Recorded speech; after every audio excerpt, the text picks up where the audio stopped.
नमस्कार, India voice पर स्वागत है आपका। मैं हूं आपके साथ प्रियंका मिश्रा।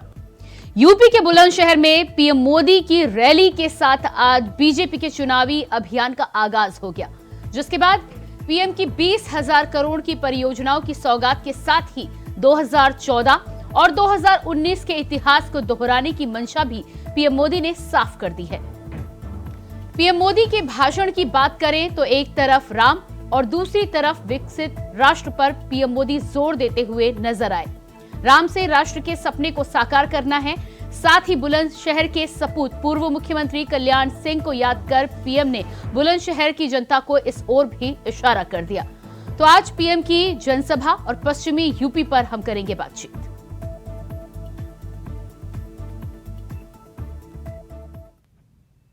उत्तर प्रदेश आज देश के अंदर विकास की प्रक्रिया के साथ तेजी के साथ आगे बढ़ता हुआ राज्य है।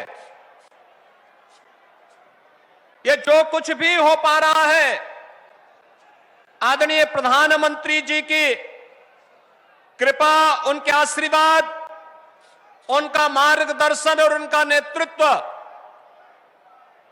एक नए भारत के निर्माण की दिशा में जिस यशस्वी नेतृत्व के रूप में आज हम सब भारतवासियों को प्राप्त हुआ है, एक नए भारत का दर्शन न केवल 140 करोड़ भारतवासी कर रहे हैं, बल्कि दुनिया भी इस अद्भुत, अविस्मरणीय और अलौकिक अवसर से आज देख करके अचंभित है और भारत की ओर आकर्षित हो रही है। ये हम सबका सौभाग्य है कि हमारे पास प्रधानमंत्री के रूप में और अपने यशस्वी नेता के रूप में मोदी जी जैसा लोकप्रिय नेतृत्व हम सबके साथ में है और उनका मार्गदर्शन और नेतृत्व हमको प्राप्त हो रहा है। 3 दिन पहले अयोध्या का अद्भुत, अलौकिक और विस्मरणीय कार्यक्रम पूरे भारतवासियों ने, पूरी दुनिया ने देखा है।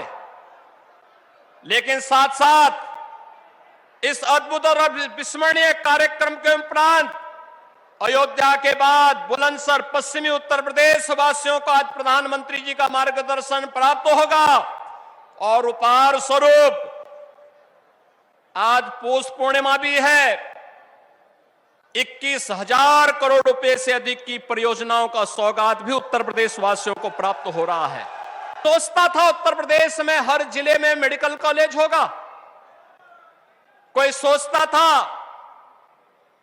पहले तो मीटर गेज को ब्रॉड गेज करने में ही दिक्कतें होती थी। तो आज प्रधानमंत्री के बुलंद प्लान पर हम करेंगे बात, लेकिन उससे पहले देखिए एक रिपोर्ट। 2014 और 2019 के लोकसभा चुनाव अभियान की शुरुआत पश्चिमी यूपी से करने वाले पीएम नरेंद्र मोदी ने 2024 के चुनावी अभियान की शुरुआत भी पश्चिमी यूपी से ही की है और 2014 की तरह इस बार भी चुनावी शंखनाद हुआ बुलंदशहर से। अयोध्या में रामलला की प्राण प्रतिष्ठा के बाद पीएम मोदी का ये पहला संबोधन था। इसीलिए पीएम मोदी के हर शब्द के अलग अलग मायने हैं। पीएम के साथ मुख्यमंत्री योगी आदित्यनाथ भी मौजूद थे। 2024 का चुनावी शंखनाद बुलंदशहर से हुआ। इसके अलग अलग मायने निकाले जा रहे हैं, लेकिन इसके पीछे की कहानी समझनी है तो समझना होगा पीएम मोदी का खास प्लान। आपको बता दें, कामयाबी के दृष्टिकोण से बुलंदशहर हमेशा से ही बीजेपी के लिए फायदे वाली सीट रही। 2014 में भी चुनावी शंखनाद बुलंदशहर से ही किया गया था। मेरठ, मुजफ्फरनगर, बिजनौर, बागपत, गाजियाबाद और हापुड़ को केंद्र में रखकर पीएम मोदी की रैली आयोजित की गई थी। 2019 में बीजेपी ने पश्चिमी उत्तर प्रदेश से शुरुआत की थी। 2019 में बीजेपी ने चुनावी अभियान की शुरुआत मेरठ से की थी। रैली में भीड़ जुटने के लिहाज से सारे रिकॉर्ड टूट गए थे। उसके बाद विधानसभा चुनाव में भी शानदार जीत मिली थी। पीएम नरेंद्र मोदी ने बुलंदशहर और मेरठ मंडल के लिए हजारों करोड़ की परियोजनाओं का शिलान्यास और लोकार्पण किया। लोकार्पित होने वाली परियोजनाओं में कल्याण सिंह के नाम पर medical college, dedicated freight corridor के एक सेक्शन का लोकार्पण, अलीगढ़ से कन्नौज के बीच 4 लेन हाईवे सहित विभिन्न प्रोजेक्ट शामिल हैं। बुलंदशहर की इस रैली के माध्यम से पीएम मोदी ने पश्चिमी उत्तर प्रदेश को साधने की कोशिश की, तो ये रैली बुलंदशहर से कुछ किलोमीटर दूर चोला इलाके की पुलिस शूटिंग रेंज मैदान में आयोजित की गई थी। इस रैली में पीएम ने बुलंदशहर, नोएडा, अलीगढ़ और हापुड़ के लोगों के बीच अपनी पैठ बनाने और समीकरण साधने की कोशिश की, जो कि लोकसभा चुनाव के लिहाज से काफी जरूरी है। Bureau report, India voice.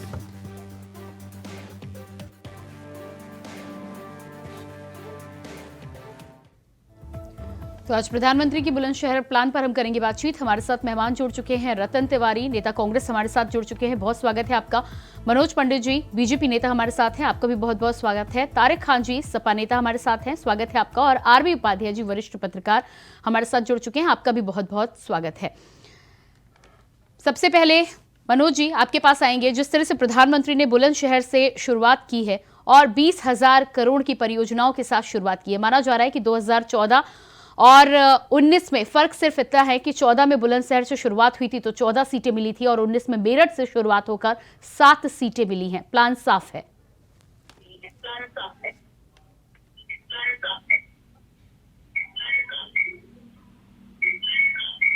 जी मनोज जी, आपकी आवाज मुझ तक पहुंच नहीं रही है। अपने फोन को जी मनोज जी, अपने फोन को आप अनम्यूट कीजिएगा पहले।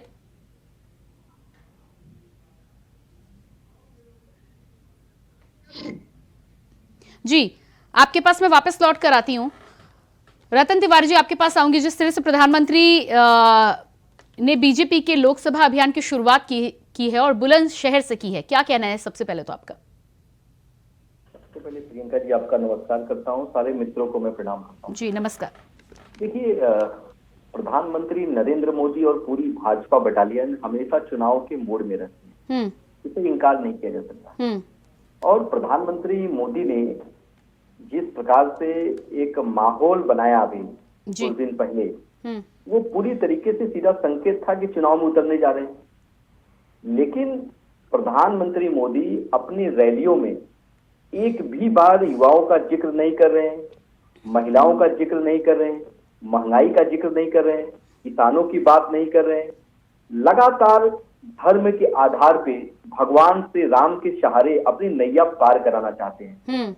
और देश की जनता ये चाहती है कि प्रधानमंत्री 15 लाख पे बोले, अच्छे दिन पे बोले, काले धन पे बोले, महंगाई पे बोले, लेकिन प्रधानमंत्री और पूरी भाजपा बटालियन इस देश में धर्म के आधार पे वोट लेने के फिराक में है। और विपक्ष और हमारे नेता राहुल गांधी जी लगातार जनता के बीच में जा रहे हैं, जनता की बातों को सुन रहे हैं, जनता की बातों को एक मजबूत विपक्ष के तौर पे उठा रहे हैं। और हमने लगातार 10 वर्षों तक जनता की आवाज को बुलंद किया है, जनता की बातों को उठाई है, सदन से लेकर सड़क तक हमने सरकार से लड़ाई लड़ी है। तो हमको पूरा उम्मीद है कि आने वाले समय में प्रधानमंत्री कितना भी चिल्ला ले, भारतीय जनता पार्टी अपने सत्ता का कितना भी रौब दिखा ले, ईडी सीबीआई का कितना भी दुरुपयोग कर ले, जीत इंडिया की होगी, जीत इंडिया अलायंस की होगी। मनोज जी क्या कहना चाहेंगे? प्रियंका जी, मैं क्या मेरे कांग्रेस के मित्र को क्या बोलूं कि अभी देखिए कि जिस एनडी गठबंधन में ये लोग पिछले 1 साल से लगे थे और बड़े बड़े दावे कर रहे थे कि हम लोग ये करेंगे वो करेंगे जी, और आज इनके गठबंधन की हालत क्या है ये पूरा देश जानता है। भाई नीतीश कुमार जी ने गठबंधन को कुनवा जोड़ा, वो कहावत है ना, भानुमति ने कुनवा जोड़ा, कहीं का ईंट कहीं का रोड़ा, वो वाली हालत है इनकी। अब इनके जो सबसे मजबूत दावेदार थे सब इन्हें छोड़ के जा रहे हैं। आप बहन जी ममता बनर्जी दीदी को देखिए, आप उधर भगवंत मान ने पूरी घोषणा कर दी कि हम इंडिपेंडेंट चुनाव लड़ेंगे, उधर बिहार की हालत आप देख ही रही हैं। तो इनके पास कोई रोड मैप नहीं है, कोई ब्लूप्रिंट नहीं है, कोई मुद्दा नहीं है, सिर्फ एक ही मुद्दा है कि हम साम दाम दंड भेद कुर्सी कैसे हथियाएं, मोदी जी को कुर्सी से कैसे हटाएं। उसका रीजन क्या है? उसका रीजन ये है कि ये चाहते हैं कि जो घोटाले इन्होंने किए हैं उन घोटालों की जांच ना हो, जांच से बचने की प्रक्रिया है ये। इनके पास अगर कोई भी ऐसा रोड मैप है कि देश को कैसे आगे ले जाएंगे, नौजवान को नौकरी कैसे देंगे, और चीजें कैसे लाएंगे तो आप मुझे बताइए, रखें सामने। नहीं, लेकिन रतन जी तो कह रहे हैं कि प्रधानमंत्री ने अपने भाषण में युवाओं का जिक्र नहीं किया आज बुलंदशहर में। नहीं, आप ही बताइए। अब जो भाषण हम देंगे, जो मैं टीवी पे बोलूंगा, वो रतन जी से पूछ के बोलूंगा क्या कि मुझे क्या बोलना है क्या नहीं बोलना है? भाई, इतनी स्वतंत्रता है हमारे संविधान ने, इतना हक हमें दिया है कि हमें अपने रतन जी जवाब दीजिएगा। हमें अपने विचार रखने की स्वतंत्रता है और हमें रखना चाहिए। अब रतन जी से पूछ के तो प्रधानमंत्री बोलेंगे नहीं कि मुझे बुलंदशहर में क्या बोलना है। अरे लेकिन रतन जी सवाल यहाँ पर ये है कि प्रधानमंत्री का विजन और उनका मैप तो बिल्कुल सेट है, वो अपने सेट मैप पर काम कर रहे हैं। लेकिन रतन जी, आप इंडिया गठबंधन की यदि बात करें तो इंडिया गठबंधन कहाँ दिखाई दे रहा है? प्रियंका जी, मैं वही तो कह रहा हूँ, कौन से विजन की बात करते हैं आप लोग? यही इनके ही प्रधानमंत्री कुछ महीने पूर्व मध्य प्रदेश के भोपाल से गला फाड़ फाड़ के चिल्ला रहे थे, एनसीपी के 70,000 करोड़ के घोटाले, सिंचाई घोटालेबाज अजीत पवार को जेल में डालेंगे, किसी को बख्शेंगे नहीं। क्या जी, मुझे लगता है कि कांग्रेस ठीक 24 घंटे बाद उसी अजीत पवार को सरकार में शामिल करा के उप मुख्यमंत्री बना देते हैं और इनके गृह मंत्री महाराष्ट्र में जाके बोलते हैं, अजीत दादा आप सही जगह हो। 130 साल पुरानी पार्टी, जिस पार्टी ने 130 साल गुजारे हों, वो आए 10-12 साल पुरानी पार्टी के साथ हाथ तोड़ दल है, अच्छी खासी तादाद में सिर्फ ये सीधा साफ ये जो सरकार है वो तानाशाही सरकार है, हिंदुत्वशाही सरकार है, वो विपक्ष की आवाज साथ। तो आज हम के साथ प्रॉब्लम क्या है कि ये दूसरे तरफ अपना गिरबान अलायंस हुआ है, नीतीश कुमार जी के साथ हमारा अलायंस हुआ है, हमारे यहाँ सब कुछ दुरुस्त है, आम आदमी पार्टी में हमारे अलायंस का हिस्सा है। हम तो बार बार कह रहे हैं हिस्सा है, आप मुझे बताइए कहाँ हिस्सा है? ममता बनर्जी की बात करें, पंजाब की बात करें तो रतन जी क्या लग रहा है आपको? मैं आपको बता रहा हूँ ना, हमारे इंडिया अलायंस का हिस्सा है। देखिए, अब मैं आपको क्लियर कट बता देता हूँ कि पश्चिम बंगाल के अंदर सीपीएम, कांग्रेस और टीएमसी की सीधी लड़ाई है विधानसभा में, और कहीं न कहीं अगर हम मर्ज होते हैं तो जो नाराज होते हैं दूसरी पार्टी से, वो सीधी तरीके से भाजपा में चले जाते, भाजपा को सपोर्ट करते। तो मुझे तो लगता है कि आने वाले टाइम में छोटी पार्टीज कांग्रेस को बोलेंगे कि आप मत करो हमारे साथ। अखिलेश यादव जी ने परेशान हो रही है, हम वहाँ पे इनको सुनने के अरे लेकिन रतन जी आपका लंबे समय से बयान आ रहा है, सीटों को लेकर मामला तय नहीं हो पा रहा। आप तो ये भी कहते थे ना कि बहन जी आपके साथ उत्तर प्रदेश में आ जाएंगी, उन्होंने भी अकेले ऐलान कर दिया। पश्चिम बंगाल में दीदी ने भी अकेले ऐलान कर दिया, पंजाब में आपने भी अकेले ऐलान कर दिया। फिर बताइए कहाँ बचा आपका गठबंधन? प्रियंका जी, आप ये बताइए, ममता दीदी ने किसी प्रेस कॉन्फ्रेंस में ये शब्द कहा और हमें गठबंधन से कोई फर्क नहीं पड़ता? में कहा नहीं कहा। आज हम तो बार बार कह रहे हैं हमारे इंडिया अलायंस का हिस्सा है, आप चिंतित क्यों हो रहे हैं? आने वाले समय में आपको सब कुछ दिखेगा। पार्टी का हर कार्यक्रम हमारे यहाँ सब कुछ दुरुस्त चल रहा है, सब कुछ व्यवस्थित चल रहा है, आप समय आने पर सब दिखेगा आपको। ठीक है, तारिक खान जी हमारे साथ बने हुए हैं। ठीक है, चुनाव में साबित किया। ठीक है, आप दोनों के पास आती हूँ। तारिक खान जी, मिनिस्टर चुनाव लड़ रहे थे वहाँ पे। तारिक खान जी, क्या लगता है आपको बुलंदशहर से जिस तरह से बीजेपी ने अपने अभियान की शुरुआत कर दी है, और बीजेपी का लक्ष्य बिल्कुल साफ है, 14 सीटों पर रणनीति तय कर दी है और उसी पर आगे काम किया जा रहा है, क्या आपको नहीं लग रहा कि इंडिया गठबंधन पिछड़ जाएगा यदि अभी कोई फैसला नहीं लिया गया तो? मेरी आवाज आ रही है आपको? जी, मेरी आवाज आ रही है? जी तारिक खान जी, आ रही है आपकी आवाज, लेकिन बहुत इको कर रही है। मैं आपके पास वापस लौट कर आऊंगी, आरबी उपाध्याय जी के पास पहले जाऊंगी। आरबी उपाध्याय जी, ये जो तमाम समीकरण बनाने की कोशिश हो रही है और आज जिस तरह से चुनावी अभियान की शुरुआत बीजेपी के द्वारा हुई है, उसके बाद क्या कुछ तस्वीर आप देख पा रहे हैं भविष्य की? देखिए, एक तरफ गठबंधन है जहां अभी सीटों पर ही फाइनल नहीं हो पा रहा है, दूसरी तरफ बीजेपी ने अपने चुनाव प्रचार शुरू कर दिया जी। आप देखेंगे जो खुर्जा में, चोला में जो रैली हो रही है बुलंदशहर में, ये 14 सीटें नहीं, उत्तर प्रदेश की 80 सीटों का हिसाब है जी। और जो पार्टी उत्तर प्रदेश में जीतती है वही केंद्र की सत्ता पर काबिज होती है, ये किसी से छुपा नहीं। यानी दिल्ली की कुर्सी का रास्ता उत्तर प्रदेश से निकलता है जी।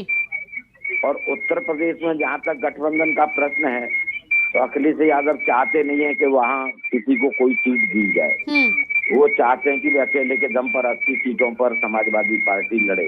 लेकिन समाजवादी पार्टी और कांग्रेस की तरफ से अभी तक कुछ सामने आया नहीं है।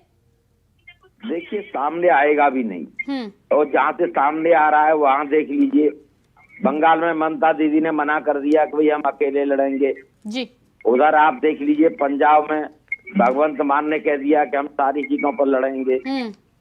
तो गठबंधन में जब तक सीट शेयरिंग का फॉर्मूला तय नहीं होता तब तक उससे बहुत ज्यादा उम्मीद करना बेमानी होगा। और मैं पहले भी कहता रहा हूं कि सीट बंटवारा उतना आसान नहीं है। ठीक है। क्यों जो क्षेत्रीय दल हैं जी, ये सब कांग्रेस के वोट बैंक को खाकर ही पनपे हैं, चाहे वो टीएमसी हो चाहे वो समाजवादी पार्टी हो। अब सबको डर ये है कि भाई अगर कांग्रेस का वोट बैंक कांग्रेस की तरफ चला जाता है तो क्षेत्रीय दलों के अस्तित्व को संकट पैदा हो जाएगा। ऐसे में अपने पैरों पर कुल्हाड़ी कौन मारेगा? जी, कोई अपने पैरों पर कुल्हाड़ी नहीं मारेगा। सब ये कहते हैं कि भाई कांग्रेस बड़े भाई की भूमिका में आए, सैक्रिफाइस करे। उधर शिवसेना महाराष्ट्र में कह रही है कि भाई कोई वजूद नहीं है कांग्रेस का। नहीं, लेकिन टीएमसी में जिस तरह से ममता बनर्जी का कहना है कि उन्होंने फॉर्मूला दिया था लेकिन कांग्रेस अपना अड़ियल रुख अपना रही है इसलिए वो साथ नहीं चल सकती। बात क्या है कि सभी क्षेत्रीय पार्टियां चाहती हैं कि कांग्रेस चुनाव ही न लड़े, कांग्रेस सरेंडर कर दे, क्षेत्रीय पार्टियां अपनी मर्जी से काम करें।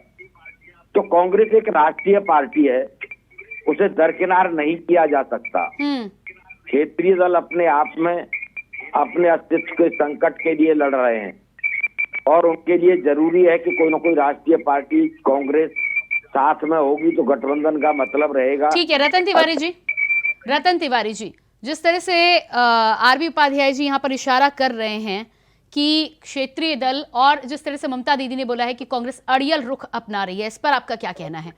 क्योंकि उनका तो साफ कहना है कि कांग्रेस की वजह से गठबंधन सक्सेस नहीं हो पा रहा। नहीं, उपाध्याय जी बिल्कुल सही कर रहे हैं, लेकिन आप प्रियंका जी आप जानती हैं कि हमारा संगठन पश्चिम बंगाल में भी है, उत्तर प्रदेश में भी है और पंजाब में तो हमारी सबसे ज्यादा सीटें हैं।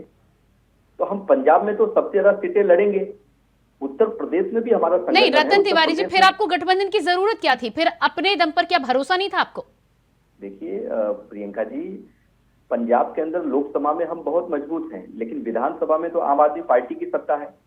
तो हम दोनों जब मर्ज होते हैं तो उसका फायदा निश्चित तौर पे इंडिया अलायंस को होगा। पश्चिम बंगाल में भी हम वहां पे न तो विधानसभा में सत्ता में है, लोकसभा में हमारी 2 से 3 सीटें हैं वहां, लेकिन अगर हम मिलते हैं तो कहीं ना कहीं ममता दीदी को भी फायदा होगा, कांग्रेस पार्टी को भी फायदा होगा। तो हम तो ऐसा बिल्कुल नहीं करेंगे ना कि हम बंगाल छोड़ दें, उत्तर प्रदेश छोड़ दें, आप पंजाब छोड़ दें। हमारा संगठन हर जगह है, हम सम्मानजनक सीटें चाहते हैं। अब उसमें क्षेत्रीय दल अगर चाहते हैं कि कांग्रेस पार्टी हमारे राज्यों में चुनाव ही न लड़े, तो बिल्कुल बात नहीं बन सकती। कांग्रेस पार्टी की हर लोकसभा में अपनी एक ताकत है। ठीक है, तारिक खान जी समाजवादी पार्टी से हमारे साथ जुड़ चुके हैं। तारिक खान जी, रतन तिवारी जी की बातें सुनी आपने, क्या कहना है इस पर आपका? देखिए ऐसा है कि कांग्रेस को इस बात को समझना पड़ेगा कि ये बहुत अहम चुनाव है और अपने रोल को भी समझना पड़ेगा और सभी पार्टियों को साथ मिलाने के लिए बैठकर विचार करना पड़ेगा कि वो कह क्या रहे हैं, उनको सुनना भी पड़ेगा अच्छे से। अब ममता दीदी का मामला आ गया है, उस पे भी हम ये उम्मीद करते हैं कि कांग्रेस आगे बढ़कर उस मसले को सुलझाने की कोशिश करेगी और भरसक कोशिश करनी चाहिए, क्योंकि जो स्टेट का यूनिट है हर स्टेट में और जो सेंट्रल की यूनिट है कांग्रेस पार्टी नहीं, लेकिन तारिक खान जी यहाँ पर सवाल ये है कि गठबंधन में आप त्याग की उम्मीद सिर्फ कांग्रेस से कर रहे हैं। नहीं ऐसा नहीं। अभी आप देखिए हमने जैन साहब से अपनी सीटें तय कर ली, अब हमने क्या त्याग नहीं किया? देखिए समाजवादी पार्टी त्याग करने के लिए तैयार और हमने जब जब किसी के साथ कोलिशन किया है त्याग किया है। अब इनके साथ भी एक बार पहले भी लड़ चुके हैं, बहुत सीटें दी थी इनको। अभी हमने बीएसपी से गठबंधन किया, कभी सीटों के लिए समाजवादी पार्टी के गठबंधन को आप रिवाइज करिए और स्टडी करिए, कभी सीटों के लिए ये नहीं हुआ, मगर उसके लिए बैठना पड़ेगा। हम एडवाइस देते हैं सिर्फ कि ममता दीदी का जो मसला है उसका इफेक्ट देखिए, इंडिया गठबंधन का जो असर है वो पूरे इंडिया पे पड़ेगा, किसी स्टेट की बात नहीं है। तो बिहार, क्योंकि उत्तर प्रदेश में हमारा क्लियर मैसेज ये है कि हम इंडिया अलायंस के साथ हैं, ये ऑफिशियल स्टैंड है समाजवादी। ठीक है, लेकिन तारिक खान जी, एक तरफ इंडिया गठबंधन में अभी फॉर्मूला सेट नहीं हो पा रहा है, बीजेपी के अभियान की शुरुआत हो गई, आपको नहीं लग रहा है कि यदि बहुत देर की तो काफी पीछे रह जाएंगे? मैम देखिए, एजेंडे तो पार्टियों के तय है ही हमारे जो अलग अलग पार्टियों के नेता हैं वो प्रचार कर ही रहे हैं। इस मसले को भी सुलझाने की कोशिश करनी चाहिए कांग्रेस को। मेरा सिर्फ इतना कहना है, उत्तर प्रदेश की स्थिति साफ है, इंडिया गठबंधन उत्तर प्रदेश में आएगा और रास्ता उत्तर प्रदेश से ही निकलता है। बिहार बंगाल इंपॉर्टेंट है। सीटें तय हो गई, मैंने सुना सीटें तय हो गई उत्तर प्रदेश में तारिक खान जी। हाँ तय होंगी कांग्रेस के साथ। देखिए उत्तर प्रदेश में जो गठबंधन है वो ऑन है। हम रिक्वेस्ट करते हैं कि अदर स्टेट की जो समस्या है उसको भी सॉल्व कर लिया जाए। हमने जैन साहब के साथ तय कर लिया है और जो छोटे दल है उनके साथ भी तय कर लिया है। कांग्रेस का भी जो तय फॉर्मूला है वो 2 ही 4 दिन के अंदर जनता को बता दिया जाएगा। सीटों का गति 2 ही 4 दिन के अंदर ऑलमोस्ट फाइनल है। ठीक है, मनोज पंडित जी क्या कहना है इस पर आपका? रतन तिवारी जी और तारिक खान जी कह रहे हैं कि उनका फॉर्मूला तय है और यूपी में पूरे जोरदारी के साथ चुनाव में आमने सामने टक्कर होने वाली है। प्रियंका जी बधाई हो इनको दोनों को, मेरी तरफ से बहुत बहुत बधाई हो। अगर इनका सारा फॉर्मूला तय हो गया है, चीजें हो गई हैं, बहुत अच्छी बात है। हमें आपको क्या आपत्ति है? हम तो खुश है इस बात पे कि हम एक मजबूत विपक्ष से लड़ाई लड़ने की बात हम लोग कर रहे हैं और ये तो जनता तय करेगी प्रियंका जी कि कौन सत्ता में बैठेगा कौन नहीं बैठेगा, किसके पास देश की तरक्की का बागडोर किसको जनता देने वाली है और किसके पास ब्लूप्रिंट है आगे काम करने का। तो हमारा चुनाव तो हम नहीं, जनता लड़ती है चुनाव और जनता की अदालत सबसे बड़ी अदालत है। उस अदालत में ये भी जाए हम भी जाए, हमें कोई आपत्ति नहीं है। पर मैं तो सिर्फ अपने मित्र को ये कहना चाहता हूँ, मित्र अगर लड़ाई लड़नी है तो मजबूती से लड़ाई लड़िए ताकि हमें भी अच्छा लगे कि हमारे सामने हमारा विपक्ष बहुत मजबूत है। प्रियंका जी ठीक है, रतन तिवारी जी आपके पास आऊंगी। जिस तरह से तारिक खान जी ने कहा है कि अगले 3-4 दिनों में ऐलान होने वाला है, इस पर आपका क्या कहना है? लेकिन इससे पहले रतन जी ये भी कहूंगी कि बसपा को लेकर जिस तरह से बार बार आपका कहना था लेकिन ऐलान पूरी तरह से उल्टा साबित हुआ है, तो कहीं ऐसा ना हो कि एक बार फिर से ऐसा ही हो जाए। देखिए, मैंने कई चैनलों पे कहा है और कल भी मैं एक चैनल पे कहा, जैसे हमारे मित्र ने कहा, कल भी एक चैनल पे कहा कि 4 से 5 दिन का इंतजार करिए, सीट शेयरिंग का फॉर्मूला आप लोगों के सामने आ जाएगा। हमारे यहाँ सब कुछ दुरुस्त चल रहा है, बात लगभग पूरी हो चुकी है। मित्र ने सही कहा, 1-2 सीटों पे पेच फंसा हुआ है और मुझे पूरी उम्मीद है 1 से 2 दिन में उसका भी हल निकल जाएगा। लखनऊ में रविदास मेहरोत्रा समाजवादी पार्टी के जो कैंडिडेट हैं वो इंडिया गठबंधन के कैंडिडेट हैं। बिल्कुल है, मैं अभी भी कह रहा हूँ, बड़े अच्छे नेता है, कई बार विधानसभा में रहे और वो कैंडिडेट भी होंगे। और मैं बड़े दावे के साथ आज कहता हूँ कि राहुल गांधी जी ने पटना में पहली बैठक में ये कह दिया था कि हम हर कुर्बानी देने के लिए तैयार हैं। तो कुर्बानी देने का भी समय आ चुका है।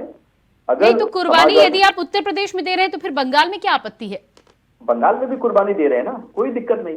हम तो आपको कह रहे हैं इंडिया अलायंस को पूरी ताकत लगा के उसको बनाया जाएगा। राहुल गांधी नहीं, लेकिन दीदी की बातों से, ममता बनर्जी की बातों से तो ऐसा नहीं लग रहा।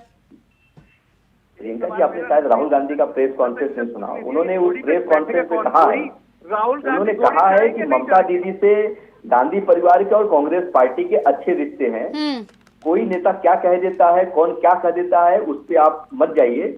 हम इस गठबंधन को मजबूती के साथ बनाएंगे और मजबूती के साथ मिल के लड़ेंगे। आरबी उपाध्याय जी क्या लगता है आपको? यूपी में समाजवादी पार्टी और कांग्रेस साथ होने की बात तो कह रहे हैं और कह रहे हैं कि अगले 3-4 दिनों के अंदर ऐलान हो जाएगा, लेकिन ये इस तरह की बातें पहले भी आ चुकी हैं।